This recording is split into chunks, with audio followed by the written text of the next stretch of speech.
We have to put a lot of energy and focus on the relationships we are building with each individual child in the classroom. It's just critical to classroom functioning and to the children learning and all those things we've talked about.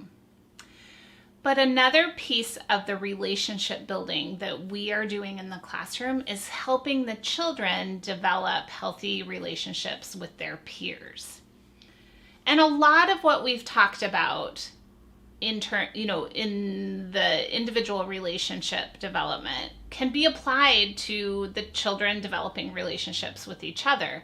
And we can nurture their skills in those ways, just like we've learned how to communicate and build relationships ourselves. So that's part of what we do for the relationship building and the support we provide them in developing healthy peer relationships.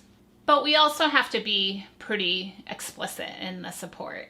And we sort of have talked about that through all sorts of other videos we've had in terms of how we function in the classroom with the children and how we run the classroom and the systems and the different things that we have in place that support all of this. But there are some things to really keep in mind as you're helping children be able to have effective relationships with their peers.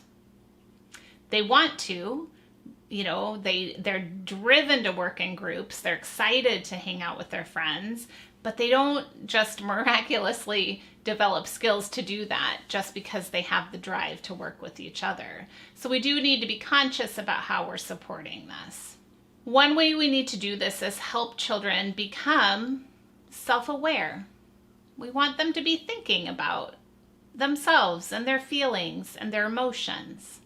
We want them to understand what different emotions are, what they feel like. We want to help them understand how those emotions can be expressed and what that looks and feels like, and how does that match their own sort of sense of values. So we need to be conscious of helping children become aware. They don't always know, right? They don't always quite understand, oh, I'm angry and this is what it feels like and this is how I acted. Is there a different way to act when I'm angry, one that doesn't hurt someone else? Or, so we want to guide them to some self-awareness about their own feelings and emotions.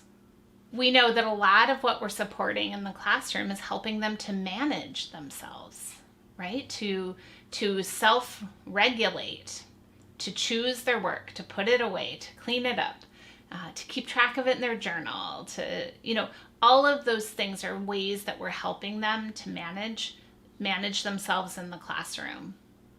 And we want to be able to support them in managing that with their work, with their emotions, with their goals and planning, right? Because that impacts their sort of presence in the classroom, which is going to impact their social relationships.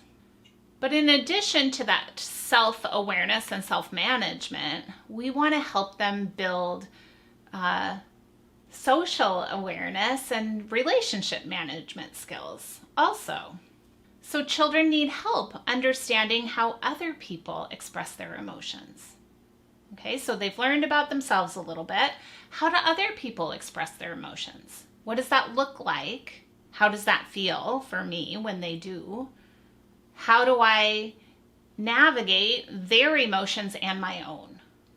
Right? So these are things that we need to think about throughout daily interaction, that children need support with this, right?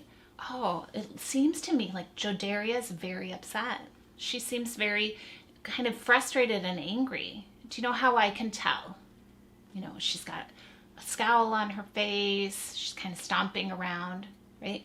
That's how we can help children recognize or start to recognize the emotions of others and start to understand and interpret them. And then in that, we can support them in relationship management. So they are learning how to manage themselves and think about themselves, but they also need to think about their relationships. What does it mean to be a friend? Right? What are things that friends do? Okay? And what are things that friends don't do? They need some explicit guidance in this. And, okay, I have some ideas of what it means to be a friend, maybe helping my friend clean up from lunch or playing together at recess or any number of things, right? How do I treat someone with respect who isn't my friend, who I don't even like? Like, how does that work? What do I do then? That takes some conscious motivation, right? They aren't all going to like each other in the classroom. They don't have to, but they have to treat each other with respect. So how do they do that? How do we help them to do that? Relationship management also means giving them support in how to be a leader of a group, how to be a follower within a group. It is, supporting them in conflict resolution. It's also supporting them in standing up for their own values while respecting the values of others. So we want to support the children in all of these aspects of relationship management as well. And it's going to take time. We've got the 6 years to help them develop. Finally, another piece of a lot of this in their peer relationship is helping the children develop responsible decision-making skills. And of course, almost everything we do in the Montessori elementary classroom is designed to help that development of the will. And a lot of what they've done in Children's House has helped that. But we want to continue supporting that really consciously, because children aren't going to trust each other if they see these irresponsible decisions being made all the time. So it also, really impacts those peer relationships.